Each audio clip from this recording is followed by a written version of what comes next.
Touchdown with Aaron Masemola. On the bench with local legends. Your questions, your heroes.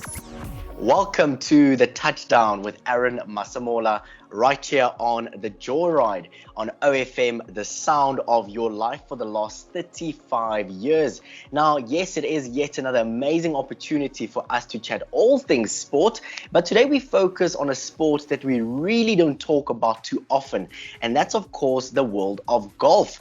And joining me today, I have an absolutely phenomenal professional golfer. She has won 7 victories on the Sunshine Ladies Tour, and she is most certainly going to add so many more victories in the future to that tally as well. Her name is Nobuhle Dlamini. Nobuhle, how are you doing today? I'm doing very well, thank you. And thank you for having me on the show. Thank you so much for joining us on the Touchdown. I would love to start the conversation here. Now, golf is a sport that not too many people are involved with. How did your journey with golf actually start, and how did you actually fall in love with the sport of golf? When I was 12 years old, my dad introduced me to the game. So he used to play, and I was always around when I was even younger. I was always around him, just hanging around with my dad. And when I turned 12 years old, he taught me how to play. And from there on, I've been playing. Oh, absolutely beautiful. Now, you talk about the fact that your journey started when you were 12 years old, and at this point in your career, you've already achieved so much. Can you maybe just take us through one or two of your biggest highlights as a professional golfer? Well, I would say the biggest highlight was winning the first professional event. I turned pro and I only managed to win 3 years after turning pro. So it was quite a big change from amateur golf, where it was so easy to win and the competition wasn't as tight. So playing professionally, it's tough. Everybody is just as good as you are, or everybody's at their peak on the week, and you have to be a little bit better than them, if not much better, to be winning all the time.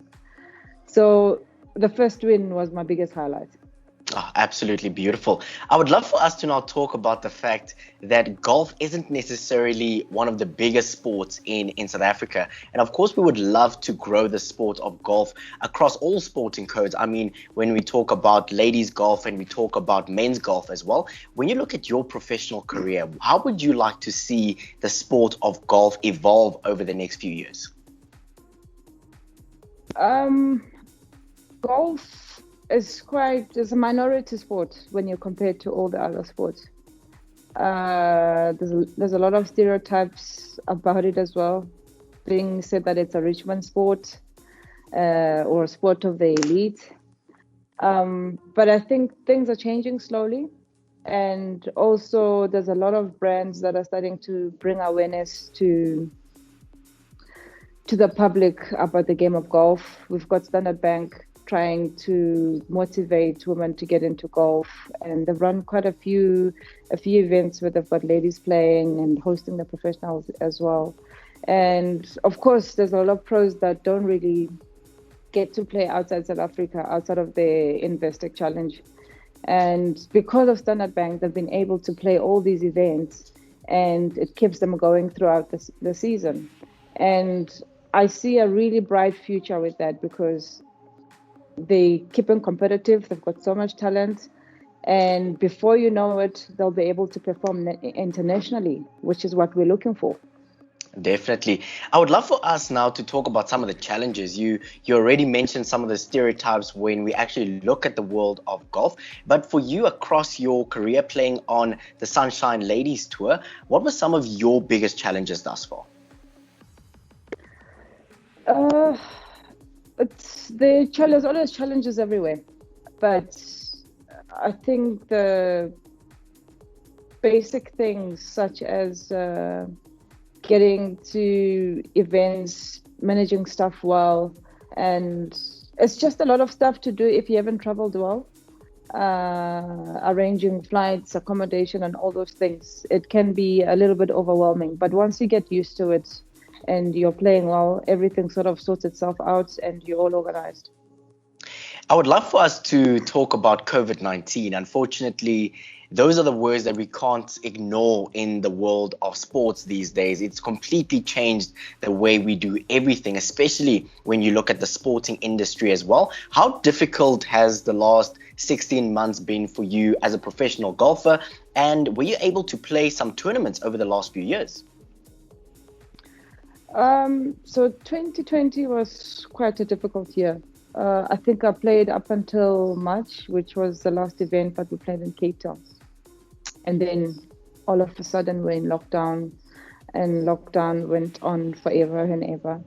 A lot of events were cancelled because the pandemic just took over the whole world, and I couldn't even travel to Europe to play the events there. I did manage to play about 3 events later on in the year when they sort of got control of the virus. So I played about 3 events later in the year, but I must say it was quite challenging. I mean, also as challenging as it was, I was able to take some positives out of it.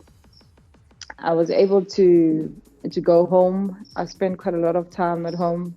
I think it was the first time in 10 years that I had been home for 3 months straight without having to go somewhere. So that was really good. And I used all the time to work on the things that I was never able to work on. You know, changing some stuff technically, you always feel like it needs time. And I had all the time to work on all my weaknesses. And I think I've improved quite a lot since then. So it was good. So there were some challenges, but fortunately there were also some positives as well. Correct.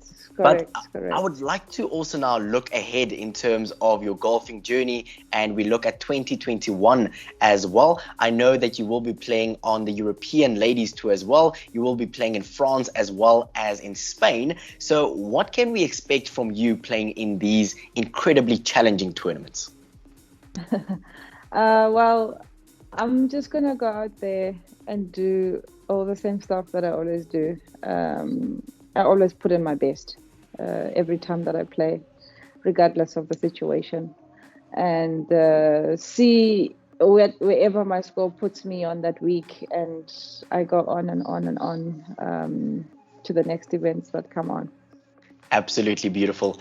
If I may, I would love for myself to put you a little bit on the spot right now. It is Women's Month in South Africa. And we have spoken about the challenges of playing professional golf. And there are so many young ladies that are looking up they're looking up to you, and they're saying that, listen, I would love to play professional golf at the level that you're playing at. What words of encouragement would you like to share with these ladies? I'd say to the young girls and the ladies out there that are wanting to play professional golf, I'd honestly just say to them that go out there. If you haven't started, go out there to a practice facility. I'm sure they'll welcome you. Most places in South Africa, people are so welcoming, especially when it's a lady coming to play golf, because there's not so many of us.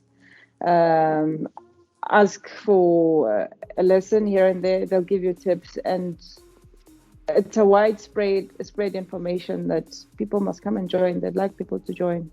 And if you've started, just keep pushing, work hard, practice hard, do your best, and just chase your dream. It's possible, and you never know. Maybe you could be the next superstar. Definitely. I like that latter part. Maybe you could be the next superstar. Nobuhle Dlamini, thank you so much for joining me on the Touchdown. And of course, as you head out to Europe to play on the European Ladies Tour, we wish you all the best. And trust me that many South Africans will be following your journey as well. Thank you so much for your time. Thank you very much, Aaron. Touchdown with Aaron Masemola. On the bench with local legends. OFM Sport. The personalities behind the plays.